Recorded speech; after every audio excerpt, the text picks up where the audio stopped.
Alexandra Dublanche, on était ensemble avec les équipes de la Banque de France dès le 12 mars dans l'hôtel de la région pour travailler ensemble et puis pour se poser des questions, comment on va faire dans ce confinement qui arrive. Aujourd'hui, on est confinement version 2, saison 2. Moi, j'aimerais vous poser une question, c'est comment et vous avez fait pour trouver des moyens et du budget dans un contexte qui n'était pas facile. Et si vous aviez 3-4 mesures emblématiques que vous souhaitez mettre en valeur aujourd'hui pour dire à nos entrepreneurs, vous n'êtes pas seuls et on a mis les moyens pour vous aider. Merci déjà beaucoup Bernard pour l'organisation de cet événement. Merci beaucoup Monsieur le directeur régional de nous accueillir. Effectivement, j'ai un peu l'impression d'un retour vers le futur et d'un retour en mars. Comme la présidente l'a dit à l'instant, la situation de l'Île-de-France est particulièrement préoccupante puisqu'on a été une des régions les plus touchées par notre tissu économique. Quand on est première région aéronautique de France, forcément, on est particulièrement impacté par l'arrêt du trafic aérien. Quand on est première région touristique mondiale, de même, on a 14 millions de touristes en moins. Les cafés-restaurants, il y a un tiers à peu près qui risque la faillite puisque cet été, en plus, tout le monde a fui Paris, littéralement. Donc, et on comprend qu'il y a eu un envie d'aller prendre l'air. Mais donc, on est une région particulièrement touchée. On est à peu près à plus 14% en termes de chômage versus plus 9,5 au niveau national. Alors, qu'est-ce qu'on a fait? Nous, déjà, on a eu la capacité de réagir par rapport à d'autres régions un peu plus en difficulté parce qu'on avait eu une gestion financière rigoureuse auparavant. Depuis qu'on est arrivé fin 2015, on a vraiment été dans la recherche d'assainissement financier.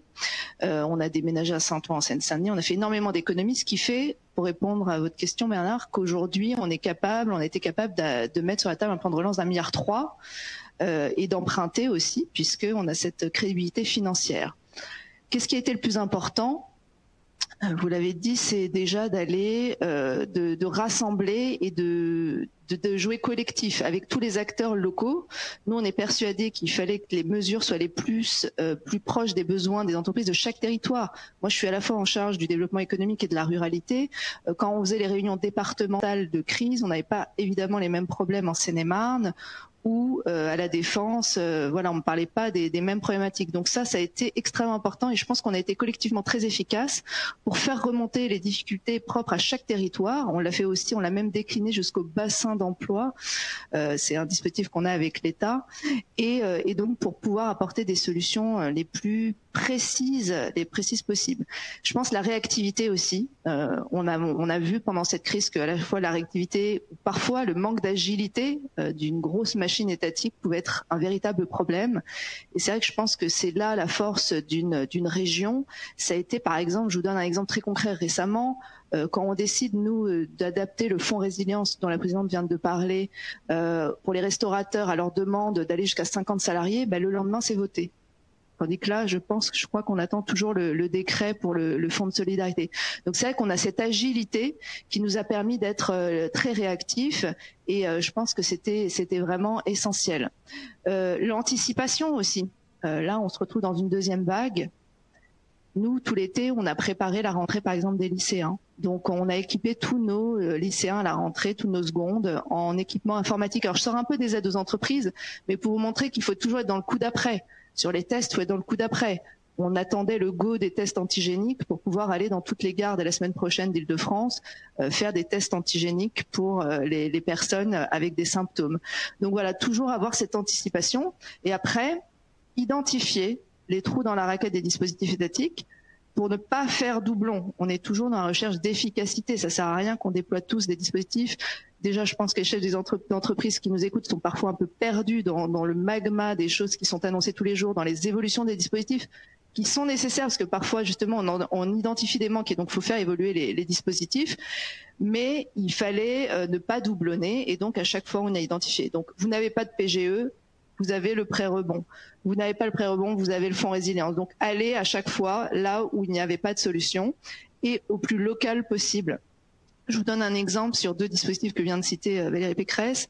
Donc nous, on a mis en place le prêt rebond avec la BPI et le fonds résilience avec toutes les intercommunalités, tous les territoires d'Île-de-France.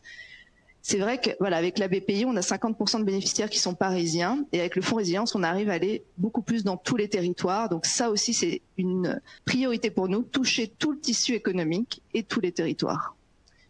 Alors Alexandra Dublanche, avant que Jean-Pascal pose une question, j'ai une deuxième question, c'est est-ce que cette crise n'a pas été l'occasion pour la région Île-de-France de montrer qu'elle avait un rôle dans la région justement, et que la place d'une région est aussi d'aller dans l'aide au plus près des entreprises avec cette distribution de masques. Je crois près de 900 000 masques ont été distribués très vite à nos TPE alors qu'on n'en avions pas. Et puis ce que j'appellerais un tâtonnement responsable dans l'évolution des dispositifs qui permettaient Fonds Résilience 1, enfin Fonds de Solidarité 1, 2, troisième étage, etc. pour faire en sorte qu'on colle au plus près des attentes des TPE et éviter la fameuse expression des trous dans la raquette. Est-ce que cette crise n'a pas montré le primat de la région dans un contexte territorial et l'importance du territorial? Complètement. Et ce que je disais tout à l'heure, c'est qu'avec vous, avec la CPME, avec les autres organisations représentatives des entreprises, je pense qu'on a joué un rôle très important parce qu'on a cette écoute des territoires pour faire remonter encore une fois ces problématiques particulières, spécifiques. Je n'ai pas les mêmes problèmes à Melun et à Puteaux, enfin c'est évident. Et donc pouvoir identifier rapidement des évolutions indispensables dans les différents dispositifs. Donc oui, ça a été sous le Fonds de solidarité, on l'a fait ensemble parce que vite on s'est rendu compte qu'on avait les mêmes remontées. Là, on le voit très bien sur les commerces. On a pris une initiative collective, région, association des maires d'Île-de-France, CPME, MEDEF, UDP, etc. Hier, pour appeler le gouvernement à autoriser, par exemple, les préfets sur dérogation à pouvoir ouvrir les commerces de proximité non essentiels. Et donc faire confiance au territoire. On est toujours dans cette optique-là, faire confiance au territoire, aux acteurs locaux qui connaissent leur tissu, qui connaissent les besoins et qui sont évidemment responsables. Et donc ça, je pense, ça a été un grand apprentissage de cette crise. Et évidemment, ce que je disais tout à l'heure, l'agilité. Enfin, l'agilité, oui, effectivement, sur les masques, nous, on était en capacité d'acheter, de distribuer rapidement 30 millions de masques quand il n'y en avait nulle part. Maintenant, on mène la bataille des tests. Effectivement, cette agilité, je pense qu'on l'a au niveau régional et au niveau local.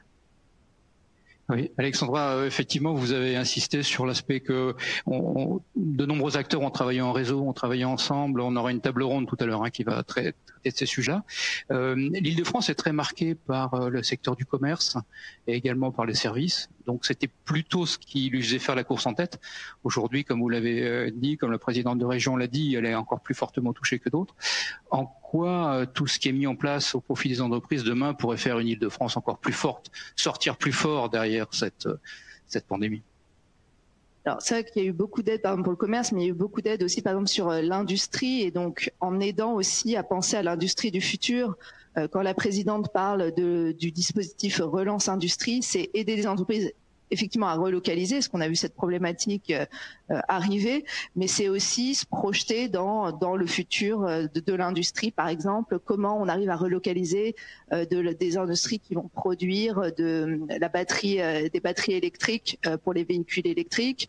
Là, nous, on est en train, alors ça rejoint aussi tout ce qui est transition écologique, qui est une priorité forte de la présidente. Par exemple, là, on est en train d'essayer de construire une filière du rétrofit en Île-de-France, c'est-à-dire parce qu'on souhaite une écologie qui soit accessible à tous en Île-de-France, et donc au lieu d'acheter un véhicule électrique et de l'aide aux véhicules électriques que l'on fait par ailleurs, c'est la possibilité pour une personne de changer son moteur d'un moteur thermique pour un moteur électrique, et donc il faut construire cette filière en Île-de-France. Donc on réfléchit comme ça, le recyclage évidemment des masques, enfin il y a des problématiques comme ça sur lesquelles on se projette, l'hydrogène, et où on veut. Au passage, ça peut être une opportunité aussi, cette crise, de réfléchir évidemment à demain. Et si je reviens au commerce, il y a évidemment toute la question de la numérisation, par exemple, qui est essentielle pour nous, qui l'était déjà avant la crise, et on espère qu'elle va s'accélérer.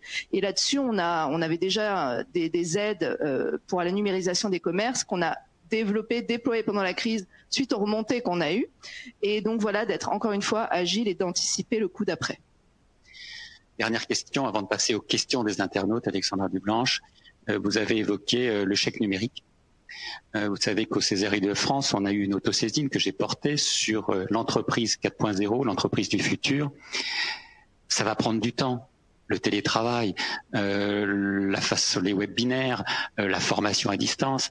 Est-ce que la région aura les moyens, il faut le dire, dans un contexte où elle dépense beaucoup et où la ponction fiscale est difficile aujourd'hui, puisque chacun est en situation délicate financière. Est-ce que la région mettra le paquet? Je crois que c'est le message qu'on a envie d'entendre sur ce développement numérique. Je sais que c'est une priorité évoquée de la présidente et de vous-même, mais est-ce que vous tiendrez sur la durée dans le nouveau budget sur cette numérisation des entreprises, quelle que soit leur taille?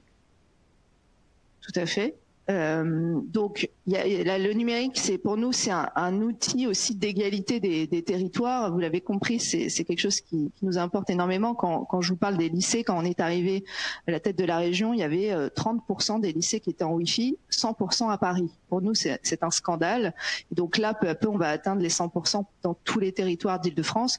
Quand on équipe avec d'ailleurs des ordinateurs français nos lycéens, pareil, on veut pousser cette numérisation et on le fait aussi dans le milieu économique, que ce soit les commerçants qu'on encourage. D'ailleurs, on a développé l'aide également pour les communes qui peuvent peut-être impulser aussi une dynamique, parce qu'on sait que les commerçants n'ont pas toujours le temps, l'envie, etc. de se lancer dans la numérisation. Et après, il y a tout ce qui est industrie. Donc c'était des mouvements qu'on avait déjà entamés auparavant, et pour la modernisation aussi du processus de production, tout ce qui est numérisation avec des missions de conseil, et donc tous ces budgets sont sacralisés. Après il y a des choses qui ne coûtent pas d'argent, j'ai envie de dire.